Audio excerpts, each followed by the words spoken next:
So you got to check your information, because we cannot have people weaponizing falsehoods to create tension in a war. Now, for some perspective on where we're headed and why, Israeli Special Forces veteran Aaron Cohen understands the tactical piece, understands the terror piece. So really helpful to us.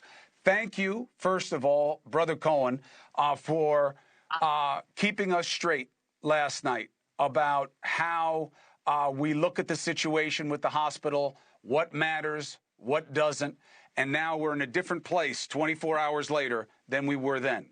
Good.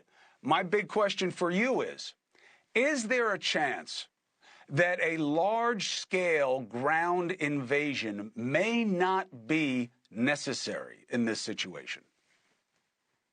No.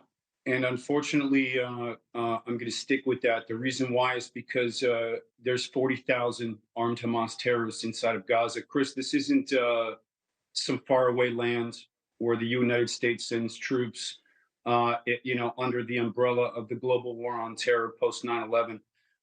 These are the people living in our backyard. And we've also got another,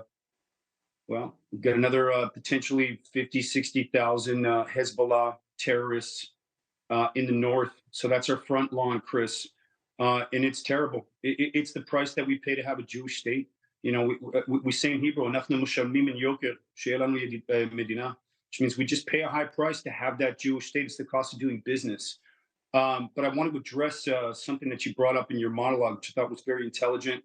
You covered some great points.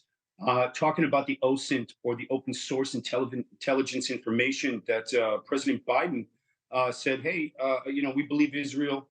We believe that missile came down and it was fired by Islamic Jihad. I'll tell you what wasn't open source intelligent, which was that audio clip that you briefly posted in the B-roll at your monologue. That was not open source intelligence. That was Mossad or Shin Bet, tier 1 level intelligence, which brings me to Pegasus. Pegasus, and what you're seeing right now on your screen, is the technology that we invented in Israel.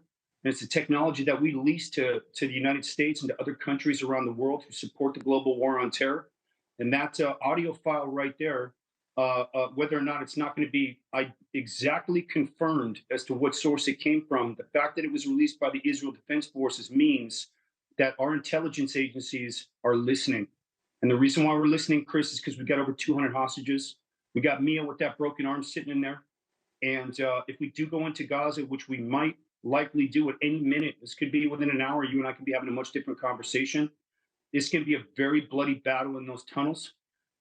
It's going to be very bloody going house to house, but we have to clear those pockets. We got to sterilize Gaza. And I said this last night with you, and I'll say it again. Israel doesn't have a problem with the Palestinian people. In fact, what you're seeing here is the largest hostage siege in the history of modern warfare.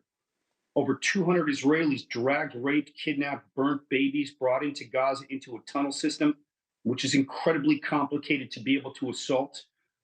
This isn't the video game Dig Dug here. We're not coming in and building digging an adjacent tunnel. We would like to, because we don't like to come in the front door, Chris. We like to come where they're not looking. And that's the key to hostage rescue. So let me take it back to intelligence gathering. That's piece number one. And the fact that there's talks right now, hey, if there's negotiations to get those hostages out, beautiful. We love that scenario. The reason why is because nobody gets killed. But we don't know if all those hostages have been killed or not. And if they were, I wouldn't be allowed to even discuss it for safeguard reasons. But I will say this: unconventional entries, information, intelligence, taking that intelligence, using osmosis and diffusing that intelligence to get it to our Matkab, General Reconnaissance Unit, BB's unit, our Yamam, to be able to get those hostages back in a very difficult assault, which will happen in structures. But that intelligence that was released by the IDF, that's real-time information from some of the finest intelligence gatherers, and we're listening to thousands of phone calls around the world right now, Chris. Hey, thank you for watching. Please go to newsnationnow.com, newsnationnow.com, and you can find NewsNation on your television provider. And don't forget to click the red subscribe button down below. Then you will get more of NewsNation's fact-driven coverage.